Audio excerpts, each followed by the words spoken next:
देखिए इसमें specific rotation का ये जो डायग्राम है, इसमें सबसे पहले हम लोग एक पोलराइज लाइट का प्लेन ले रहे हैं, उसको एक सैंपल ट्यूब के सॉल्यूशन से पास करा रहे हैं, है ना। सैंपल ट्यूब जो होती है ग्लास की ट्यूब होती है, ठीक है, ये ग्लास की ट्यूब होती है, इसकी अपनी एक लेंथ होती है, इसको बोलते हैं लेंथ ऑफ कोलिमेटर ट्यूब, और ये लेंथ एडजस्टेबल होती है ना। ये डेसीमीटर में होती है, जैसे जो भी ऑब्जर्वर है, जैसे ये भाई साहब है, हमने इनको ग्लूकोज दिया और मैंने बोला कि ग्लूकोज का आपको अल्फा निकालना है ना, लैब में इनको भेजा ग्लूकोज का सैंपल देके और बोला कि जाके इसका अल्फा निकालो, यही वाला एक्सपेरिमेंट करो। तो कोई भी ऑब्जर्वर आएगा तो वो क्या करेगा, ये लेंथ अपने हिसाब से सेट कर लेगा। इन्होंने लेंथ ले ली, मान लिए पोलीमीटर की 10 डेसीमीटर ले, ठीक है ना।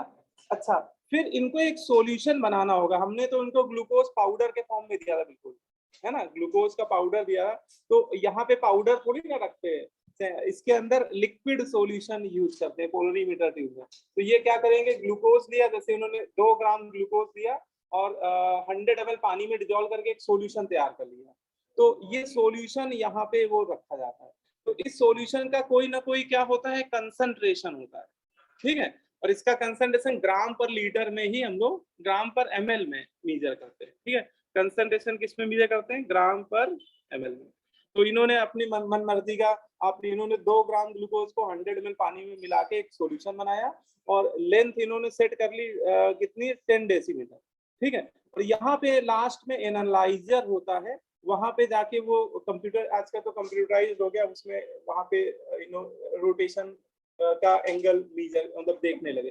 तो इन्होंने देखा कि वो जो पूरा प्लेन था वो किसी थीटा डिग्री से रोटेट होने लगा, ठीक है। यहाँ पे दोनों पॉसिबिलिटी मैंने लिख दी है कि अगर बेटा क्लॉकवाइज सेंस में रोटेट होगा तो मैं बोल दूंगा ये कंपाउंड डेस्ट्रो रोटेटरी है, और अगर एंटी क्लॉकवाइज सेंस में रोटेट होगा तो मैं कह दूंगा ये कंपाउंड लीवो रोटेटरी है ना। लेकिन फिलहाल हमें इस एंगल से मतलब है, इस थीटा एंगल से मतलब है, और इस थीटा एंगल को हम लोग बोल रहे हैं ऑब्जर्व एंगल ऑफ रोटेशन। इस थीटा को क्या बोल रहे हैं हम लोग, ऑब्जर्व एंगुलर रोटेशन, ठीक है। तो इनका क्या हम क्या होगा कि ये थीटा निकाल के लाएंगे और फिर हमें ये रिपोर्ट करेंगे, सर ग्लूकोज का थीटा आ गया +40 मान लिए, भाई साहब ने निकाला, ठीक है। क्या नाम है आपका, अभ्युदय ने निकाला, ठीक है। फिर हमने भेजा किसको, हाँ यादव जी को, है ना, आदित्य यादव, ठीक है। हमने कहा यादव जाओ, है ना, सपा की सरकार तो नहीं है लेकिन एक्सपेरिमेंट करने को मिलेगा। तो ग्लूको इनको भी मैंने ग्लूकोज का ही सैंपल दिया, वो बोला कि आप भी निकालो इसका अल्फा, इसका थीटा निकालो। तो ये जब जाएंगे तो देखो ये ऑब्जर्वर की मर्जी होती है कि वो लेंथ कितना सेट करे, है ना। इन्होंने कहा भाई 10 डेसीमीटर अच्छा नहीं लगा, इन्होंने और खींच के, तो वो फ्लेक्सिबल होती है लेंथ उसकी, थोड़ी उन्होंने बढ़ा दी, 15 डेसीमीटर ले ली, ठीक है। और इनको जो मैंने सैंपल लिया, इन्होंने क्या है कि काहे कंजूसी की जाए, इन्होंने पूरी पुड़िया ही डाल दी, 10 ग्राम पूरा ग्लूकोज डाल दिया 100 ml में, इन्होंने 2 ग्राम 100 ml में डाला, इन्होंने 10 ग्राम पूरा 100 ml में डाल दिया, इन्होंने कंसंट्रेशन अपना कुछ नया ले लिया, C' मान लो ले लिया। तो जब जो पर्टिकुलर कंसंट्रेशन इन्होंने लिया वो लेंथ चेंज कर दी, तो इनका थीटा भी कुछ बदला हुआ आएगा, क्योंकि जो ऑब्जर्व एंगल ऑफ रोटेशन होता है ना, वो length of polarimeter tube as well as concentration दोनों पे डिपेंड करता है, कि दोनों में कोई एक भी चीज बदल जाएगी तो थीटा बदल जाएगा। तो उनका जो थीटा आया ग्लूकोज का वो सपोज 50 डिग्री आने लगा। अच्छा, अभ्युदय ने मुझे बताया था कि ग्लूकोज का एंगल ऑफ रोटेशन है 40 डिग्री, है ना, 40 बताया था, हाँ। और आदित्य ने क्या बताया, 50 मान लेते हैं, चलो ठीक है। लेकिन अब समस्या क्या है कि वो कंपाउंड तो एक ही था ना, मैंने इनको डेस्ट्रो ग्लूकोज दिया, इनका +40 आ गया, इनका +50। अब एक ही कंपाउंड के दो थीटा हो गए, और दो ही क्यों, जितने बच्चे बैठे अगर मैं सबको सैंपल दूं तो हो सकता है सभी का अलग अलग आए, क्योंकि सब लोग अपने हिसाब से एल चेंज कर लेंगे और अब अपने हिसाब से कोई कंसंट्रेशन तैयार कर लेंगे सॉल्यूशन का, है ना। क्योंकि दोनों में कोई भी एक वैल्यू चेंज होगी तो थीटा बदल जाएगा। इससे तो हर एक ऑप्टिकली एक्टिव कंपाउंड के क्या हो जाएंगे, हजारों एंगल ऑफ रोटेशन आ जाएंगे, है ना। तो फिर इससे थ्योरी में पढ़ा पाना बड़ा क्या हो जाएगा, डिफिकल्ट हो जाएगा। इसलिए एक specific angle of rotation define किया जाता है हर एक ऑप्टिकल एक्टिव कंपाउंड का, कि एक ऑप्टिकली एक्टिव कंपाउंड का एक ही अल्फा होना चाहिए। अल्फा जो होता है ये स्पेसिफिक एंगल ऑफ रोटेशन होता है, इसकी वैल्यू एक कंपाउंड के लिए एक ही होगी, फिक्स होगी वो। जैसे ग्लूकोज की वो ऐसा नहीं कि अलग अलग बच्चों की अलग अलग आ रही थी, वो थीटा अलग अलग आएगा लेकिन अल्फा सेम आएगा। अब थीटा से अल्फा कैसे निकाला जाता है, उसका एक फॉर्मूला होता है, ये फॉर्मूला नोट कर लिए। Alpha is equal to theta observe, जो भी बच्चे थीटा निकाल के ला रहे हैं वो इस फॉर्मूले में रख देंगे न्यूमरेटर में, और लेंथ ऑफ पोलरीमीटर ट्यूब से डिवाइड कर देंगे एल से, साथ ही साथ कंसंट्रेशन से भी डिवाइड कर देंगे। ठीक है, यहां से आप हम लोग निकाल लेंगे ग्लूकोज का स्पेसिफिक एंगल ऑफ रोटेशन। ठीक है, इस फॉर्मूले से जो अल्फा आएगा वो हर एक बच्चे का सेम आएगा, क्योंकि देखो सबका अपना अपना थीटा आ रहा होगा अलग अलग, सब लोग अपने टाइम जो लेंथ सेट किया होगा वो वाली लेंथ रख देंगे पोलरीमीटर ट्यूब की, और सब लोग अपने एक्सपेरिमेंट के दौरान जो कंसंट्रेशन है वो रख देंगे।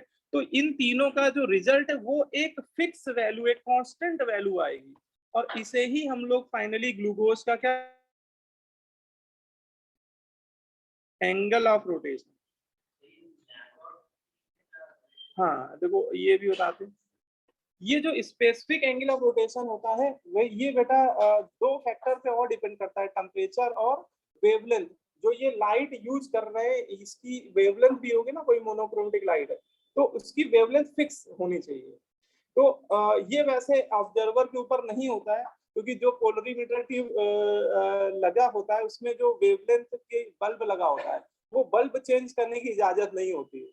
ठीक है, तो वो लैम्डा कांस्टेंट होता है, तो लैम्डा यहाँ पे जो लिखा हुआ ये कांस्टेंट है। मतलब जो अभ्युदय जब एक्सपेरिमेंट कर रहे थे तो वो भी येलो वाली लाइट 598 कुछ नैनोमीटर की होती, वो वाली नैनोमीटर का वेवलेंथ की लाइट यूज कर रहे होंगे, और जब आदित्य गए तो वो भी वही लाइट यूज करेंगे। मतलब एक्सपेरिमेंट के दौरान वेवलेंथ जो है ऑर्डिनरी लाइट की वो चेंज नहीं होनी चाहिए, और टेम्परेचर भी चेंज नहीं होना चाहिए। ठीक है, कि पता लगा कि ये जिस दिन गया उस दिन बहुत गर्मी थी है ना, टेम्परेचर 45 था, और ये गया तो उस दिन 25 था, तो भी अल्फा बदल जाएगा, तो भी है ना फ्लक्चुएट कर सकता है। तो ये दोनों कांस्टेंट रखने पड़ते हैं। ठीक है, इसीलिए वो लिख दिया था। हाँ सर पोलरीमीटर में सर थीटा मेजर होगा या अल्फा मेजर होगा? हाँ, तो अब देखो ये जैसे क्वेश्चन बच्चे ने पूछा है कि पोलरीमीटर से क्या मेजर होगा, थीटा की अल्फा। तो पोलरीमीटर से सही बोला जाए तो थीटा मेजर होगा, ऑब्जर्व एंगुलर रोटेशन। लेकिन इस फॉर्मूले से हम लोग इस पे ऑब्जर्व एंगुलर रोटेशन की मदद से क्या निकाल लेंगे, नमक नमक कम कम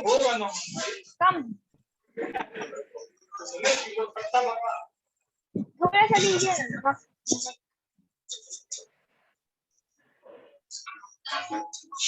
नैना बेटा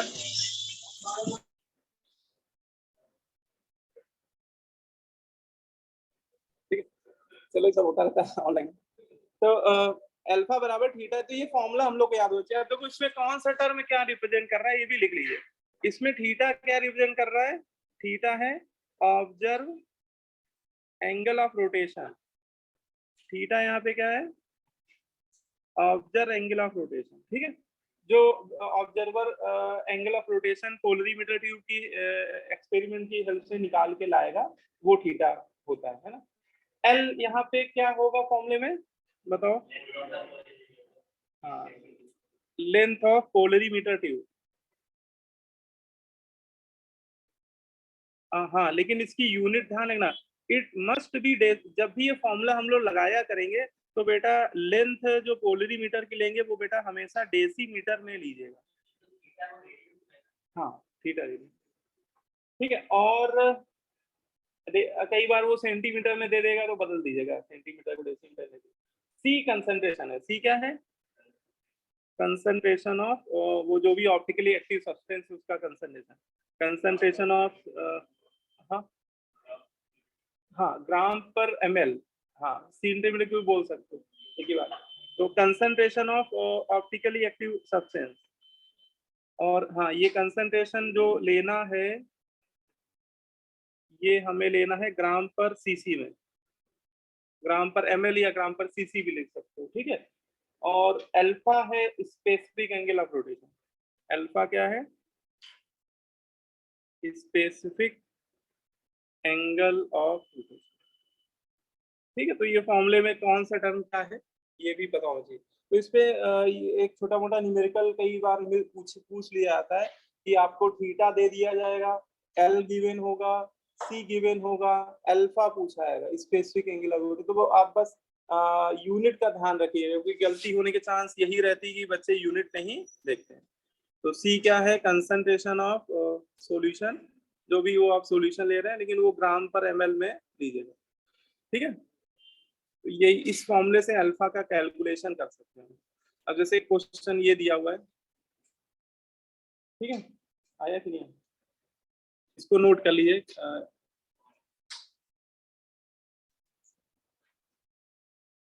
देखिए क्वेश्चन नोट कर लीजिए तो फिर आराम से। अच्छा,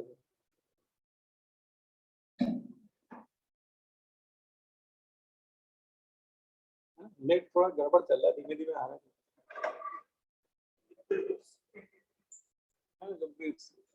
ये लैग करता है और नेट की वजह से होता है।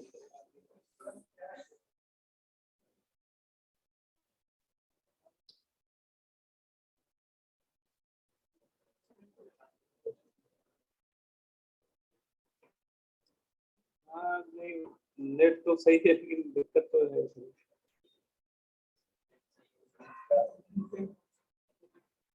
वाईफाई मतलब जो है उसकी कंप्लेन रहती है।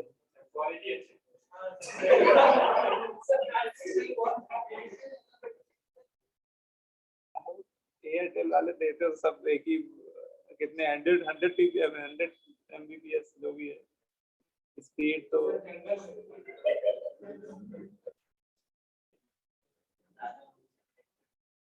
हाँ ये भी वो तो है।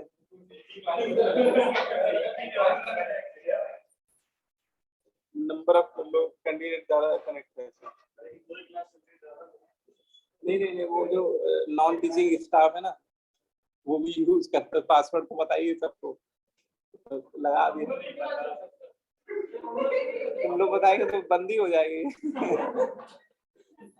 जो क्लास चल रही वो भी नहीं चल रहा। तो इसमें देखो क्या है, क्वेश्चन एक बार रीड कर लीजिए, है ना। इसमें कह रहा है 6 gram glucose dissolve in 100 ml of water, है ना। 6 ग्राम ग्लूकोज लिया जा रहा है और उसको 100 ml वाटर में डिजोल्व किया जा रहा है, ठीक है। This solution placed in 10 centimetre polarimeter tube, और फिर इस सॉल्यूशन को हम लोग एक 10 सेंटीमीटर के पोलोरीमीटर ट्यूब में क्या कर रहे हैं, प्लेस कर दिया। फिर बोला उसने व्हेन पीपीएल शॉर्ट में लिखा हुआ है, पूरा समझ गया होगा, plane of polarized line, PPL pass through it, PPL जब से पास करा रहे हैं, the observe angle of rotation is found to be 1.2 degree, ये थीटा दिया हुआ उसने, है ना। ये वाला angle observe angle of rotation theta given है। तो पूछा क्या है, calculate specific angle of rotation of glucose, है ना। क्या पूछ रहा है, अल्फा। तो देखो अल्फा निकालने के लिए फॉर्मूला तो वही लगेगा, थीटा अपॉन एल इंटू सी, सॉरी। अब एल और सी सेम यूनिट में लेना है। देखो इसने जो लेंथ दी है वो सेंटीमीटर में गिवन है, लेकिन हमें रिक्वायर्ड है किसमें, डेसीमीटर में। तो बताइए कितने डेसीमीटर होंगे 10 सेंटीमीटर में, 1, है ना। 1 डेसीमीटर इक्वल टू 10 सेंटीमीटर, ठीक है ना। बोलो भाई, डेसीमीटर बड़ा होता है छोटा होता है, बड़ा होता है भाई। ये देख नोट कर लो, 1 डेसीमीटर में 10 सेंटीमीटर होते हैं, ठीक है। तो डेसीमीटर में तो 1 ही हो जाएगी, और सी हमें निकालना पड़ेगा। सी हो जाएगा मास ऑफ ग्लूकोज 6 ग्राम और divide by volume of solution कितना है 100 ml।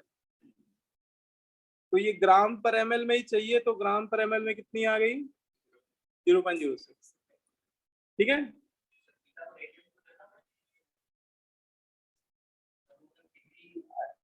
नहीं वो डिग्री में है, रेडियन में नहीं है ना। मैं शायद रेडियन आप कह रहे थे ना, उससे डिग्री है वो। तो अब निकाल लो, इससे अल्फा आ जाएंगे।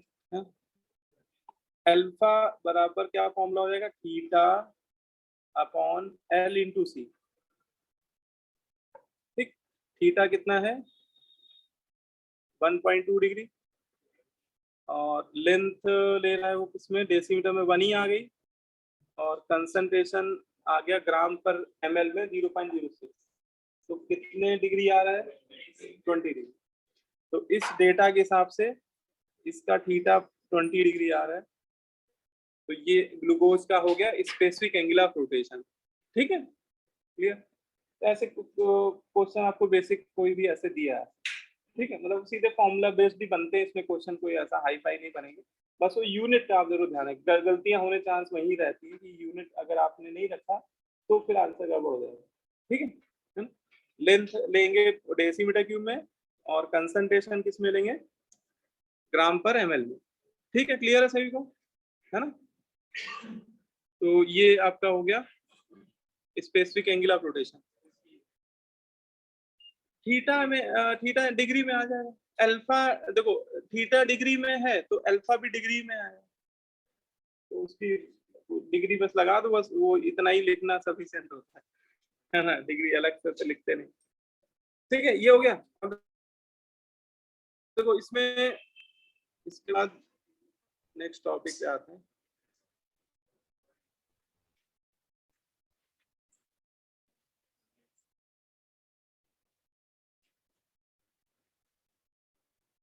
ठीक है, कलर चेंज हो गया। तो देखो ये वाला क्वेश्चन अभी हम लोगों ने किया था शायद।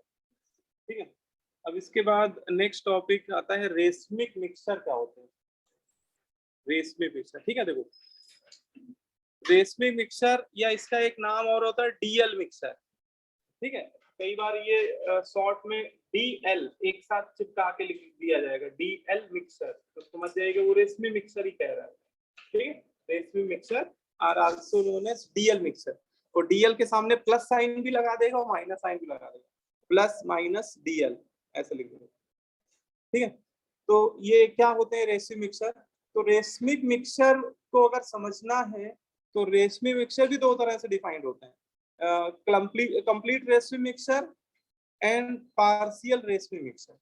क्या मतलब है, देखिए कंप्लीट रेशमी मिक्सचर, वैसे तो जब भी ओनली रेशमी मिक्सचर लिखा जाता है, कई बार कंप्लीट या इनकम्प्लीट वर्ड यूज ही नहीं किया जाएगा, तो आप फिर उसको रेशमी कंप्लीट रेशमी मिक्सचर ही मानते हैं। ठीक है, देखिए है ना, ओनली रेशमी मिक्सचर या फिर कंप्लीट रेशमी मिक्सचर एक ही बात है। होते क्या है, ये इक्विमोलर मिक्सचर होते हैं। रेशमी कंप्लीट में रेशमी मिक्सचर क्या होते हैं, equimolar mixture of dextro and laevo form and optically active substance. किसी ऑप्टिकली एक्टिव सब्सटेंस का इक्विमोलर मिक्सचर ले लिए, मतलब सेम मोल ले लीजिए। जैसे लैक्टिक एसिड का आप रेशमी मिक्सचर बनाना चाहते हो तो कैसे बनाएंगे, आप एक पहले सैंपल ले लिए डेस्ट्रोलैटिक एसिड और उसका कुछ मोल ले लिए एक्स मोल, और एक सॉल्यूशन ले लिए लिवोलैटिक एसिड का, उसके भी मोल एक्स ही ले लीजिए सेम मोल, और फिर दोनों को मिक्स कर दीजिए, है ना। तो किसी भी ऑप्टिकली एक्टिव सब्सटेंस के दोनों इनआइसोमर, है ना, कि इक्विमोलर मिक्सचर को बोल देते हैं रेशमिक मिक्सचर।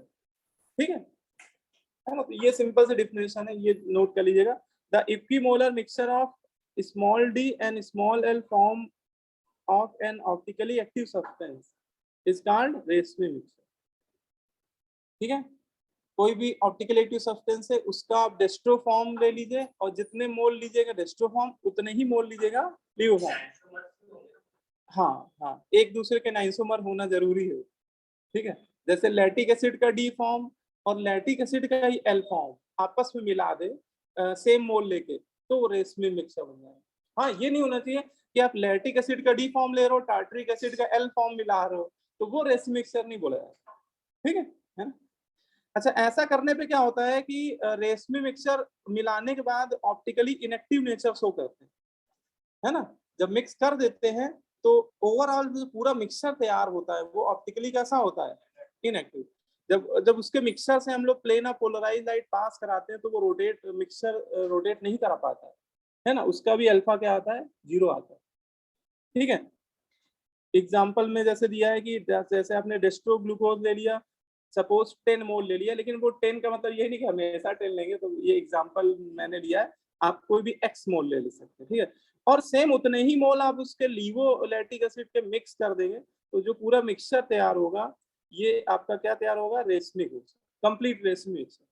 ठीक है, सेम मोल लेंगे, इक्विमोलर, इक्विमोलर मतलब सेम मोल मिलाकर सॉल्यूशन तैयार करेंगे तो हमेशा कंप्लीट रेशमिक मिक्सचर बनता है।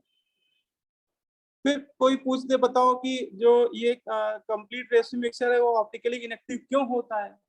जैसे हम मीजो फॉर्म भी ऑप्टिकली इनएक्टिव थी, लेकिन उसका रीजन था ड्यू टू इंटरनल कंपनसेशन। लेकिन अगर रेशमी मिक्सचर में ये क्वेश्चन पूछा जाए कि व्हाई रेशमी मिक्सचर ऑप्टिकली इनएक्टिव, तो उसका आंसर है ड्यू टू एक्सटर्नल कंपनसेशन। ये ऑप्टिकली इनएक्टिव किस वजह से होते हैं, ऑप्टिकली इनएक्टिव? प्लस बी और माइनस से कैंसिल। नहीं, जो हम लोग मिला रहे हैं वो तो ऑप्टिकली एक्टिव है ना।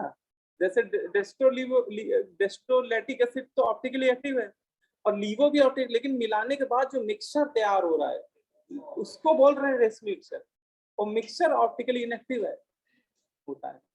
ठीक है, रेशमी मिक्सचर ऑप्टिकली क्या होता है, इनएक्टिव होता है मिक्स करने के बाद। लेकिन मिक्स करने से पहले अलग अलग जब दोनों थे तो ऑप्टिकली एक्टिव थे ना, तो वो इसलिए वो उनको जब सेपरेटली बोला जा रहा है ऑप्टिकली एक्टिव। मिक्स करने के बाद जो मिक्सचर तैयार हो रहा है वो मिक्सचर रेशमी मिक्सचर है, वो ऑप्टिकली इनएक्टिव होता है। रेशमी मिक्सचर क्या होता है, ऑप्टिकली इनएक्टिव।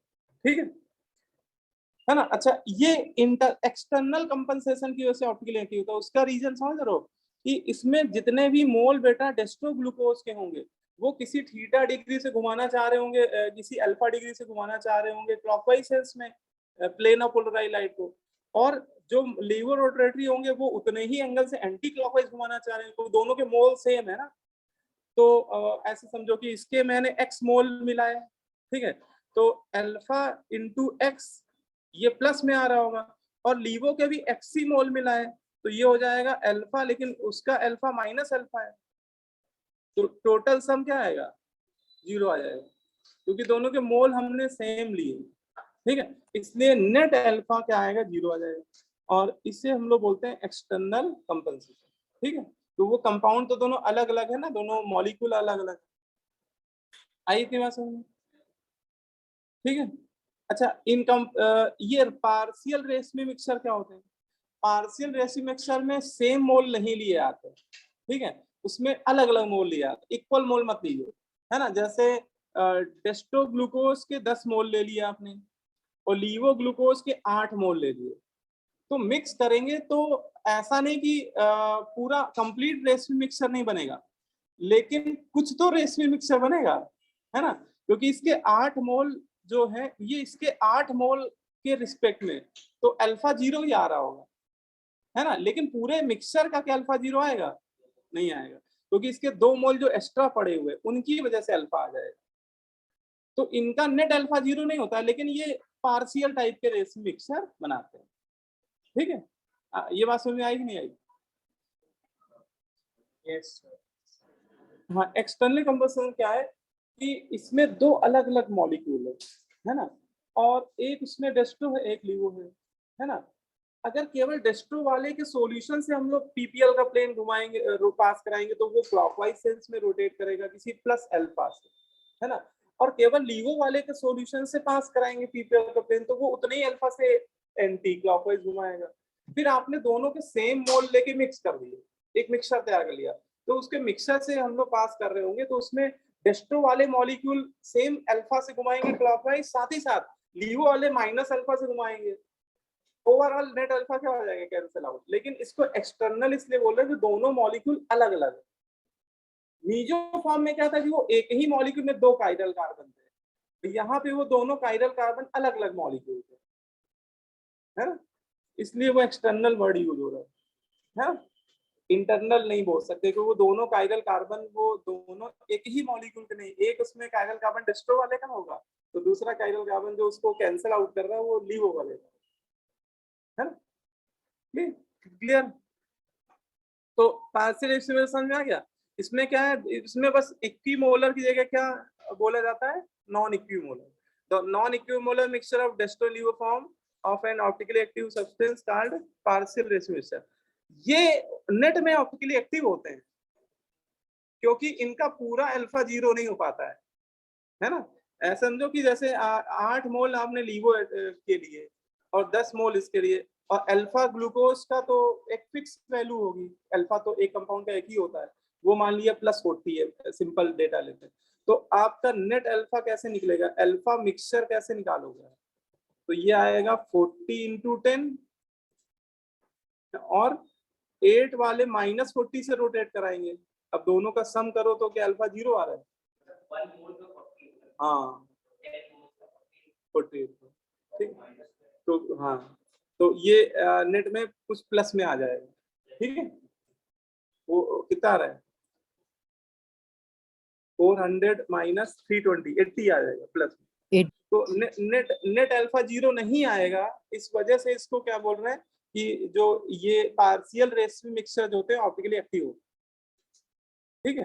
लेकिन कंप्लीट रेशनल मिक्सचर या कई बार थ्योरी में केवल रेशनल मिक्सचर बोलेगा तो उसको आप कंप्लीट ही मानिएगा, वो ऑप्टिकली इनएक्टिव है। क्लियर है। अब इसमें एक टर्म आता है ऑप्टिकल प्यूरिटी। कई बार आपसे पूछा जाएगा optical purity, calculate optical purity of A partial racemic mixture. देखो जब भी कोई पार्शियल रेशमी मिक्सचर तैयार होता है तो वहां पे एक ये टर्म डिफाइन होने लगता है ऑप्टिकल प्यूरिटी। कंप्लीट में तो मतलब ही नहीं, कंप्लीट में नेट अल्फा 0 हो जाएगा तो ऑप्टिकल प्यूरिटी 0 हो जाती है, 0%।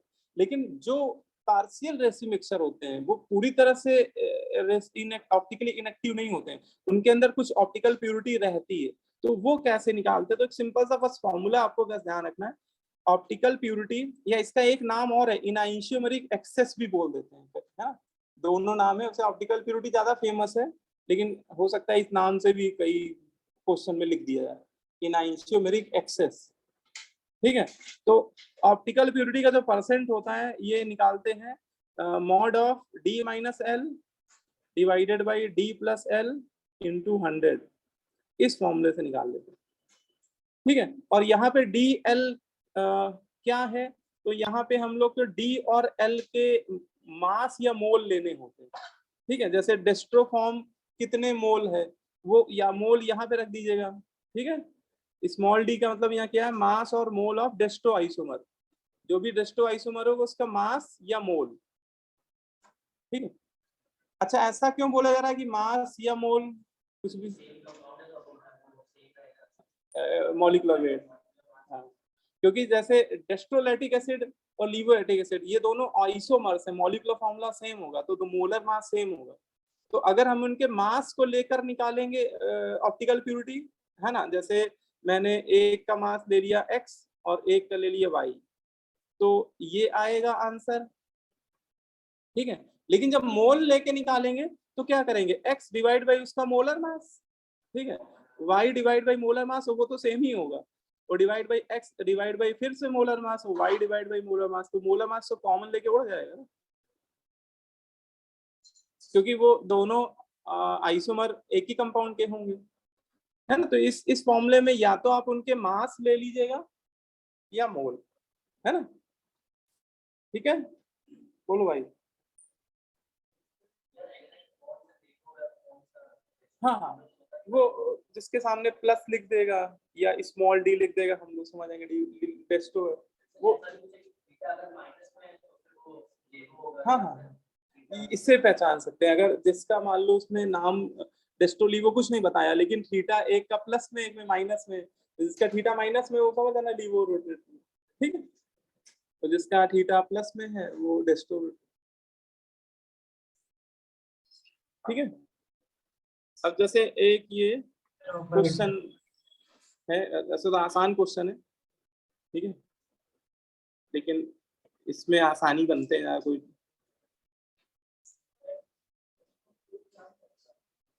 Specific rotation of pure इनआइसोमर।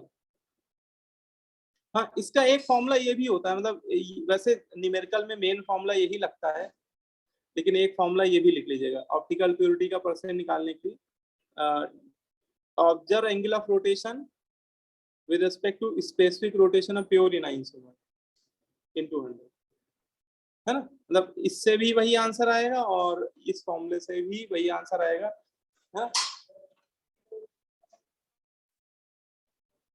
अच्छा ये इनआइसोमेरिक एक्सेस, ऑप्टिकल प्यूरिटी का एक नाम और है, ये देखो लिखा हुआ इनआइसोमेरिक एक्सेस, तो इसी को शॉर्ट में ई लिख दिया है मैंने, है ना, शॉर्ट नोटेशन मैंने यूज कर लिया। बाकी आपको बोला जाएगा तो पूरा नाम ही बोला जाएगा, इनआइसोमेरिक एक्सेस।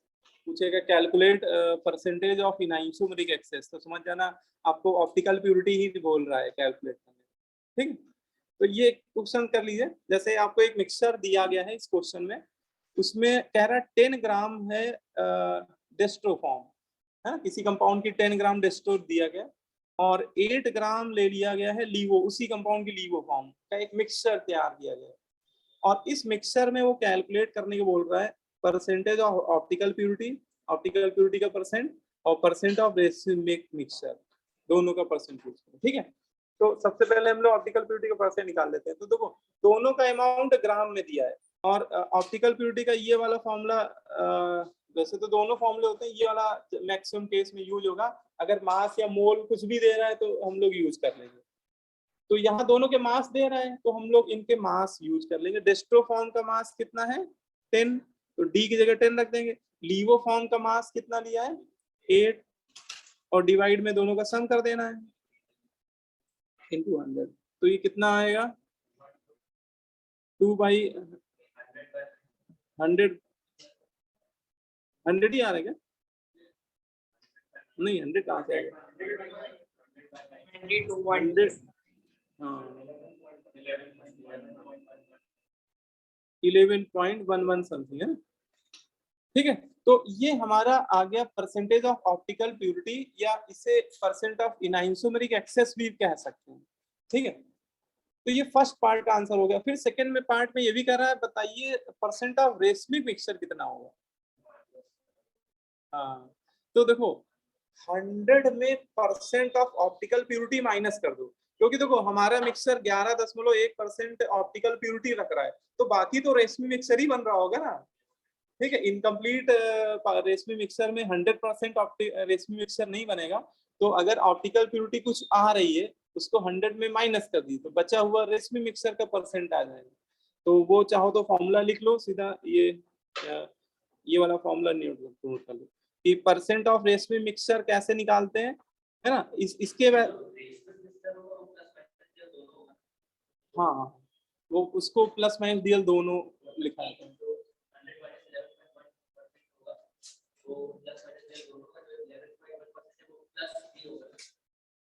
हाँ वो +2,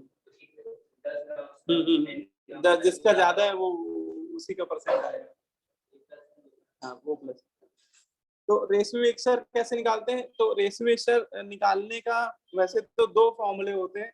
अगर मीजो फॉर्म एब्सेंट है ना, अगर मान लो उस कंपाउंड में मीजो फॉर्म नहीं बन रही है तो सीधे हम लोग 100 माइनस क्या कर देते हैं, अगर मीजो फॉर्म एब्सेंट है तो ये वाला फॉर्मूला यूज कर लेते हैं, 100 minus percent of optical purity. ठीक है, और यहाँ पे उसने हमें कुछ बताया ही नहीं है, ना तो स्ट्रक्चर बताया है ना नाम। तो जब कुछ नहीं बता रहा है तो हम लोग मान के चलेंगे कि मीजो फॉर्म नहीं बन रही है। ठीक है, आइडियल केस मान के चलेंगे। लेकिन कई बार जैसे वो टार्ट्रिक एसिड दे देगा, तो टार्ट्रिक एसिड में आप देखना कि 2 काइरल होते हैं, तो उसमें एक मीजो फॉर्म भी बन सकती है, उसमें एक मीजो फॉर्म भी बन सकती है। ठीक है, तो अगर टार्ट्रिक एसिड की जगह कोई भी ऐसा मॉलिक्यूल जिसमें मीजो फॉर्म बन रही है और उसका परसेंट भी दे दे आपको साइड में, if percentage of meso form is X%, और फिर आपसे पूछे बताओ कि ऑप्टिकल प्यूरिटी ये रेशमी मिक्सचर का परसेंट कैसे होगा, तो 100 में ऑप्टिकल प्यूरिटी का तो माइनस करना ही पड़ेगा और मीजो फॉर्म का भी ऐड करके माइनस कर देंगे। ठीक है, ये वाला फॉर्मूला यूज करना। अगर मीजो फॉर्म प्रेजेंट होगी, अगर मीजो फॉर्म प्रेजेंट होगी तो ये वाला फॉर्मूला यूज है। ठीक है, खैर इस क्वेश्चन में कुछ बोला नहीं, तो इस क्वेश्चन में तो इसी से आंसर निकलेगा, 100 माइनस 11.1% करके तो परसेंटेज आ जाएगा रेशमी मिक्सचर का। ठीक है, तो ये एक इसमें छोटे मोटे क्वेश्चन पूछे जाते हैं, तो ये पता होना चाहिए। एक एक क्वेश्चन अभी दिया भी है वो भी करेंगे। ये आया समझ में नहीं आया? ठीक है, ऑप्टिकल प्यूरिटी निकालने का फॉर्मूला मेन याद रखना आप लोग, वो निकाल लोगे तो फिर वो तो आसानी होता है। फिर रेशियो मिक्सचर का परसेंट निकालना है। इफ मीजोफॉर्म इज एब्सेंट, अगर मीजोफॉर्म एब्सेंट है तो 100 माइनस क्या हो जाएगा, परसेंट ऑफ ऑप्टिकल प्योरिटी। और अगर मीजोफॉर्म प्रेजेंट है तो ऑप्टिकल प्योरिटी के परसेंट में रेशमी मिक्सचर का परसेंट ऐड करके फिर माइनस करेंगे। ठीक है, क्लियर? एक अच्छा ये वाला क्वेश्चन देख लो। इस क्वेश्चन को पढ़ना है, बताना है कि कौन सा फॉर्मूला लगेगा, मतलब प्रोसीजर बता देना है, आंसर मत देना। सर हाँ सर परसेंट मीजोफॉर्म कैसे निकालेंगे? क्या कह रहे हो? परसेंट मीजोफॉर्म कैसे निकालेंगे? वो दिया जाएगा। मीजोफॉर्म की परसेंट हम लोग को निकालने को कभी नहीं बोला जाएगा, वो एक्सपेरिमेंटल डेटा होता है तो दिया जाएगा, है ना। वो उसके हेडेक मत लो। मीजोफॉर्म अगर बन रही होगी तो परसेंट उसका आपको गिवन होगा। हाँ देखो ये क्वेश्चन एक बार रीड करके आप बताओ कैसे करें, मेथड बस आपको सजेस्ट करना है ना। इसमें क्या कह रहा था वो, optical rotation data are expressed for cholesterol. Cholesterol एक ऑप्टिकली एक्टिव सब्सटेंस होता है, उसका ऑप्टिकल रोटेशन का डेटा आपको दिया हुआ है। क्या क्या दे दिया, स्पेसिफिक रोटेशन मिक्सर का दे दिया है, ये उसने अल्फा मिक्सर दे दिया एक तरह से, -8 डिग्री, है ना। मतलब ये कंप्लीट रेसिव मिक्सर है कि इनकम्प्लीट रेसिव मिक्सर है? नहीं नहीं, स्पेसिफिक रोटेशन मिक्सर का अगर 0 नहीं आ रहा है तो वो पार्शियल रेसिव मिक्सर है ना। तो उसमें लियो फॉर्म डोमिनेट कर रही होगी क्योंकि माइनस में आ रहा है। अच्छा इस फॉर्मूले में हम लोग को मॉड मैग्नीट्यूड लेना होता है ना, ठीक है, ये ध्यान रखना। अच्छा और फिर उसने स्पेसिफिक रोटेशन दे दिया प्योर इनाइंशोमर का, प्योर किसी एक प्योर इनाइंशोमर का रेशियो दे दिया परसेंट 32%। और फिर कह रहा है calculate percent of enantiomeric excess of sample of cholesterol, है ना। तो इस कोलेस्ट्रॉल का परसेंटेज ऑफ इनाइंशोमेरिक एक्सेस पूछ रहा है। तो इसमें देखो दो फॉर्मूले मैंने बता दिए, इसमें पहला वाला फॉर्मूला नहीं लगेगा क्योंकि हमें वो एग्जैक्टली डी और एल का परसेंट नहीं बताया उसने। देखो देखो ये फॉर्मूला तो हम लोग तभी लगा पाएंगे जब हमें वो अलग अलग बताए ना कि DOL का मास कितना या मोल कितना, ये बताया नहीं क्वेश्चन में। आप ये वाला फॉर्मूला इसमें लगा सकते हैं, है ना, ये वाला दूसरा वाला। अब percentage optical rotation optical purity निकालने का ये भी फॉर्मूला है। अगर आपको ऑब्जर्व एंगल ऑफ रोटेशन दे दिया जाए मिक्सर का और उसमें आप डिवाइड क्या कर देना, specific rotation of any pure enantiomer, उसके किसी भी एक इनाइंशोमर का डेस्ट्रो या लिवो किसी एक का देगा, उसके अल्फा से डिवाइड कर देना इनटू थीटा इनटू 100 कर देना। प्योर इनाइंशोमर जैसे मान लो कि लैक्टिक एसिड का बनाया आपने रेशमी मिक्सर, तो उसमें प्योर इनाइंशोमर उसका कोई एक फॉर्म होगी, आइदर डेस्ट्रो लैक्टिक एसिड, या तो डेस्ट्रो लैक्टिक एसिड का अल्फा दे देगा या फिर लिवो लैक्टिक एसिड का अल्फा दे देगा। वो मैग्नीट्यूड बराबर होगा, बस साइन अपोजिट होगा, है ना। तो जैसे इस क्वेश्चन में शायद लिवो वाले का दिया है, माइनस में दिया है इसलिए, ठीक है। तो हम लोग यही फॉर्मूला यूज कर लेंगे। तो वो उसने मिक्सर का जो दिया है उस रोटेशन वो ले लेना न्यूमरेटर में, ठीक है। और डिनोमिनेटर में किसी उसके प्योर इनाइंशोमेर का स्पेसिफिक एंगल ऑफ रोटेशन दिया है तो वो ले लो डिनोमिनेटर में इनटू 100। हाँ वो मॉड में थीटा और अल्फा मॉड ही में लेंगे हम, ठीक है। वैसे तो माइनस में कैंसिल हो रहा है, लेकिन अगर मान लो कि वो प्लस वाले का दे देता तो वो मैग्नीट्यूड ही लेते, है ना, क्योंकि परसेंट तो प्लस में है। हाँ ऊपर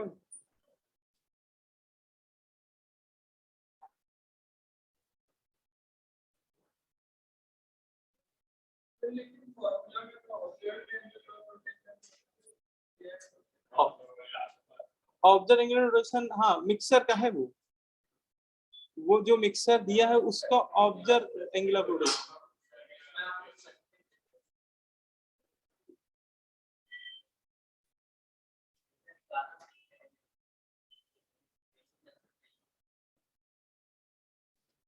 नहीं यहाँ क्वेश्चन में गड़बड़ दिया है, जो कि ऊपर सही लिखा हुआ है। ऑब्जर्व एंगुलर रोटेशन पहले ऊपर लेते हैं न्यूमरेटर में और divided by specific angular rotation pure in Einstein है। ये वो एलओसी नहीं दिया है क्वेश्चन में, इसका मतलब वो ऑब्जर्व एंगुलर रोटेशन लिखना पड़ेगा, यहाँ पे सही कर दो उसको, ठीक है, क्योंकि वो दोनों स्पेसिफिक नहीं होते। ये ऑब्जर्व हो,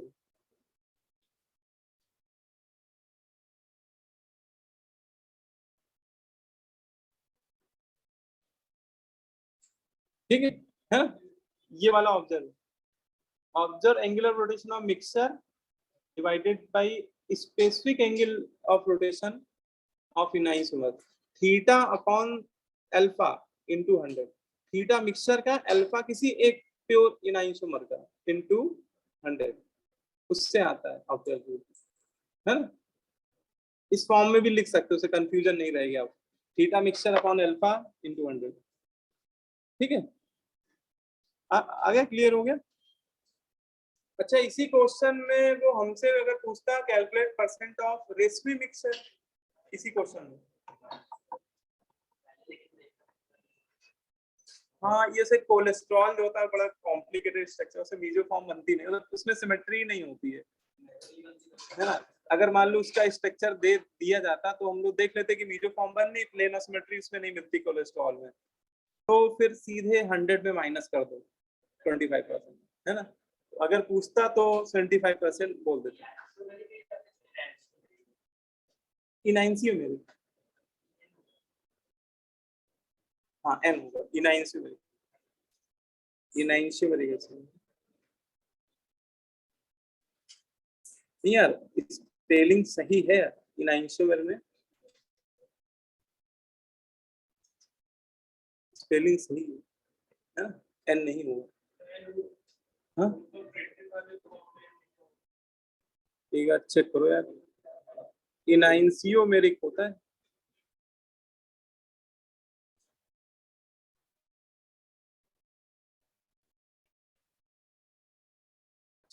कर लो भाई इसमें,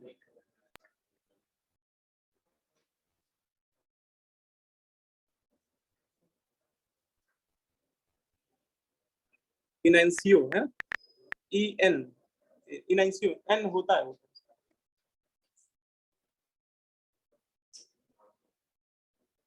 है?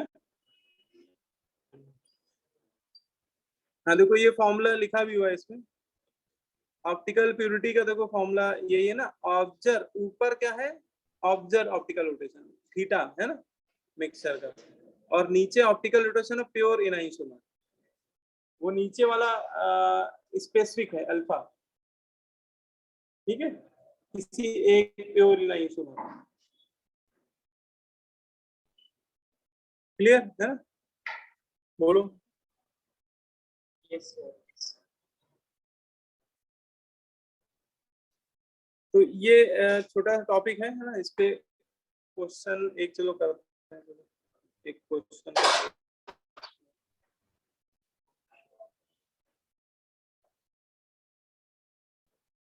सीट आपकी काफी आप सेक्शन हो गए हैं इसमें, अब 2 लेक्चर बहुत ज्यादा लगेंगे मतलब कंप्लीट करने में, सबसे बड़ी सीट यही है, और ऑर्गेनिक केमिस्ट्री में सबसे बल्कि सीट यही है ना? इसमें सबसे ज्यादा टाइम लगता है कराने में।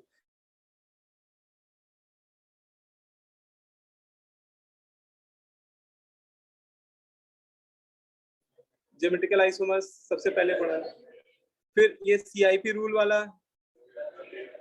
कर लिए है, फिर इसके बाद काइरल कार्बन और प्रोजेक्शन फॉर्मूले वाला सेक्शन सी, है ना? आरएस डीएल, ठीक है, आरएस और डीएल हो गया, ठीक है, डी तक हो गया। ई में हम लोगों ने एलिमेंट ऑफ सिमेट्री पढ़ी थी, centre of symmetry, plane of symmetry, axis symmetry, इस पे बेस्ड क्वेश्चन है।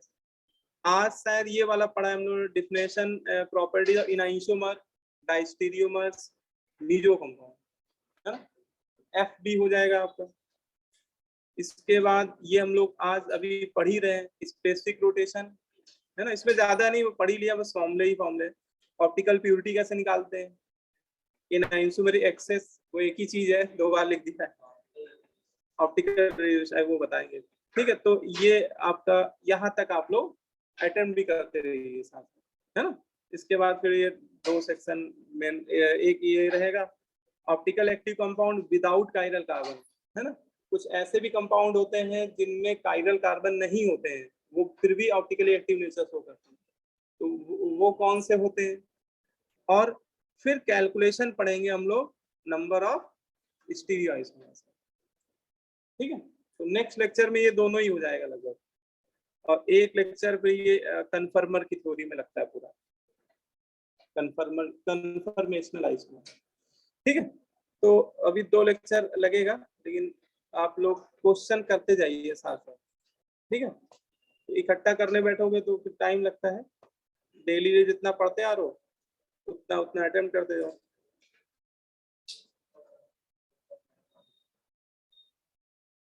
देखो कुछ क्वेश्चन कर लेते हैं तब आगे बढ़ते हैं, ठीक है।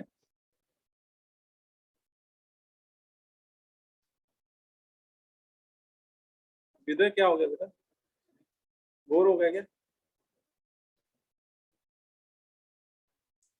अच्छा 11th में तुम लोगों ने कहीं कोचिंग पढ़ी थी? जेएफ क्लास में जो बच्चे हैं जेएफ क्लास एंड में पढ़ी है, कहाँ पढ़ी थी? यानी कोचिंग का नाम बताओ।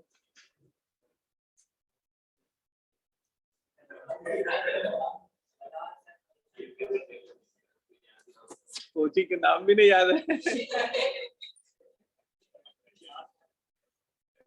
अरे यार ऐसा तो नहीं होना चाहिए। अच्छा किसी ने ऑनलाइन नहीं पढ़ा था? पढ़ा था इस समय तो ऑनलाइन ज्यादा पॉपुलर। कहाँ पढ़ा था आपने? कौन सी अकेडमी? अन अकेडमी।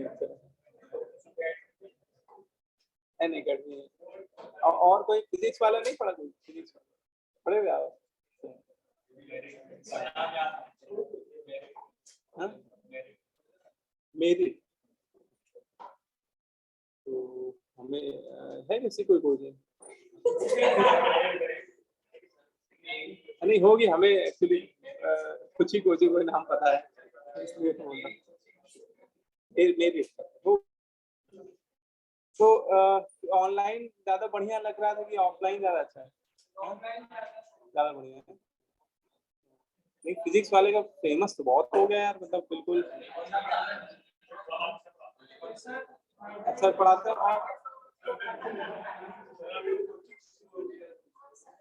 हाँ ऑनलाइन तो फीस भी कम है ना, इसलिए ज्यादातर। हाँ ऑफलाइन में तो फीस ज्यादा होगी।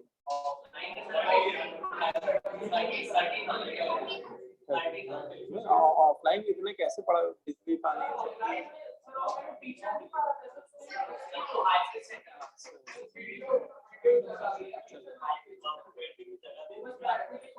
अच्छा, मतलब टीचर शाम फेस टू फेस नहीं, लेकिन डाउट के लिए टीचर रहते होंगे।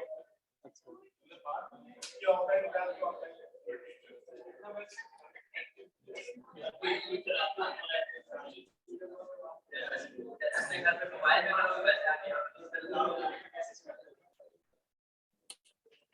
है ना, तो थोड़ा सा तो ये है ही है।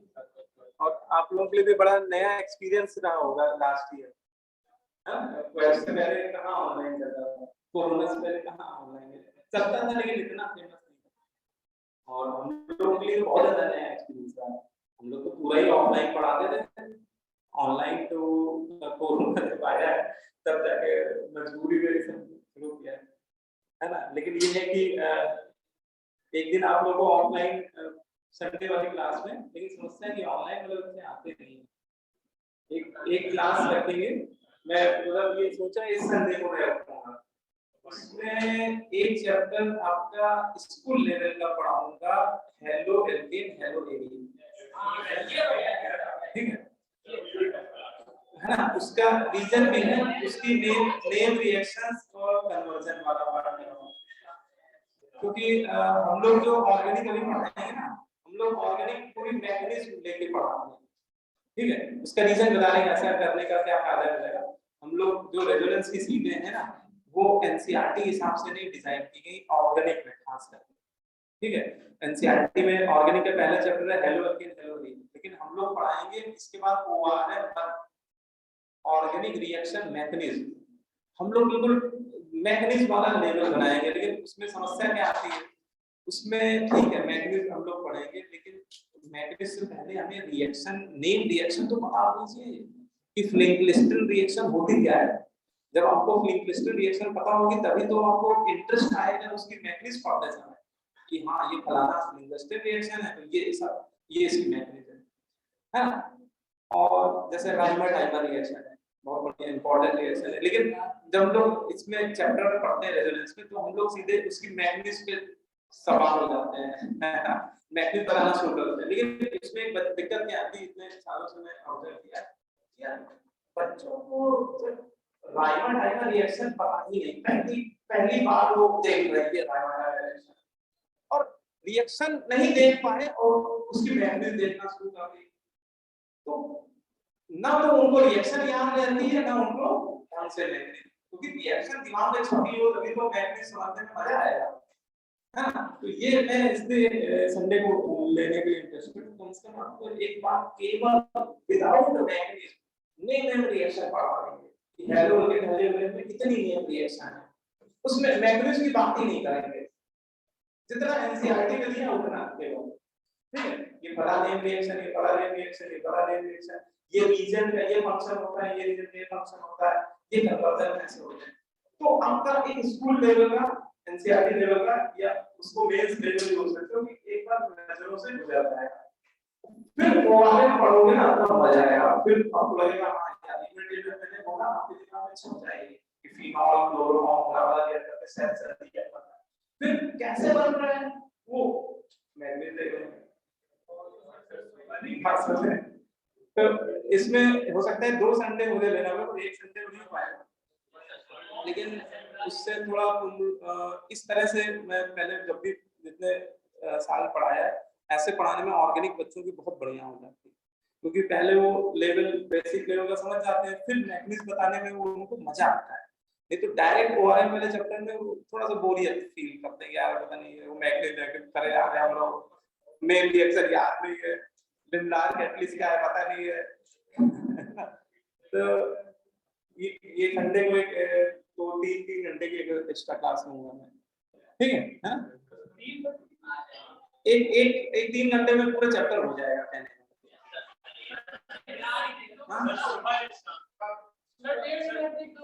अब ये इन ऑनलाइन वाले बच्चों से बोलेंगे कि आ जाओ 1 दिन के लिए यार,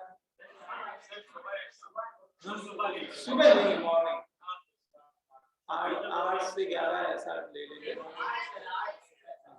इस संडे में कोई टेस्ट तो है 8:30 से, मतलब जो तुम्हें फिजिबल हो ऐसा रखें 9 बजे का, ठीक है। बहुत ज्यादा लेट नहीं करेंगे क्योंकि सुबह रखने फायदा है, 9 बजे तब भी सही, ठीक।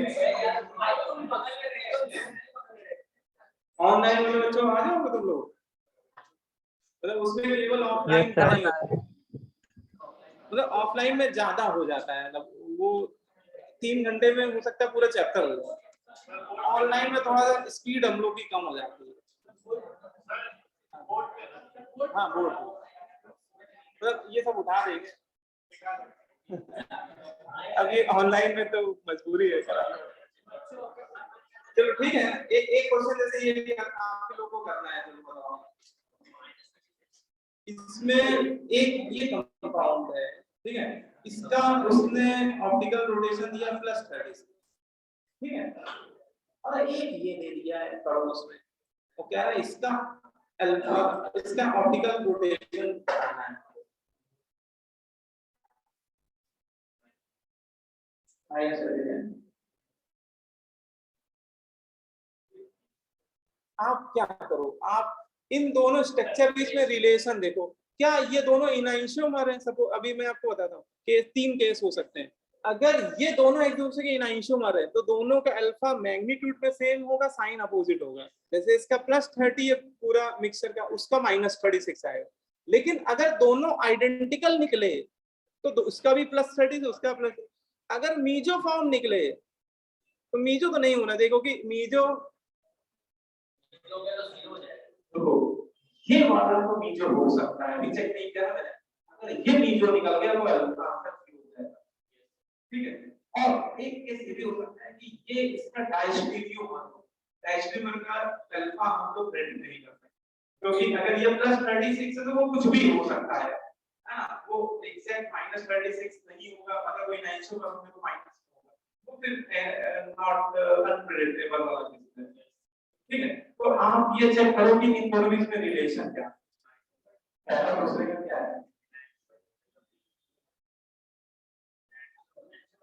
इनेचुरल है,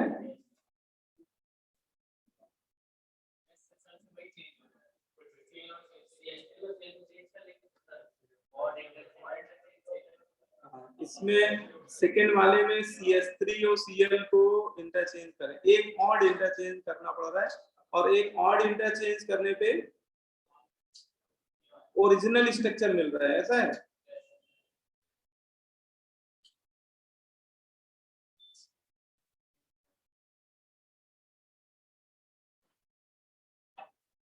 तो अगर हम लोग मान लेते हैं, चलो इसके अबाउट आर है, हमें पता नहीं, हम एज्यूम कर लेते हैं, ठीक है, इसके अबाउट चलो आर ही मान लेते हैं, ठीक है, हो सकता है ऐसा, ये मान के चल रहा है, ठीक है, ये जल्दी करने तरीका बता रहे एग्जाम में, ऐसे भी कर सकते हैं। तो पहले काइरल कार्बन के अबाउट एक ऑड इंटरचेंज हुआ है, तो उसको मुझे क्या बोलना पड़ेगा, एस, अगर ये वाला आर, लेकिन इसके अबाउट तो कोई चेंज नहीं हुआ ना, तो ये अभी भी क्या है, आर है, तो ये आर आर का एस आर क्या है, डायस्टेरियोमर है, अल्फा क्या प्रेडिक्ट कर पाएंगे, नहीं कर पाएंगे, अनप्रेडिक्टेबल, बोलो भाई,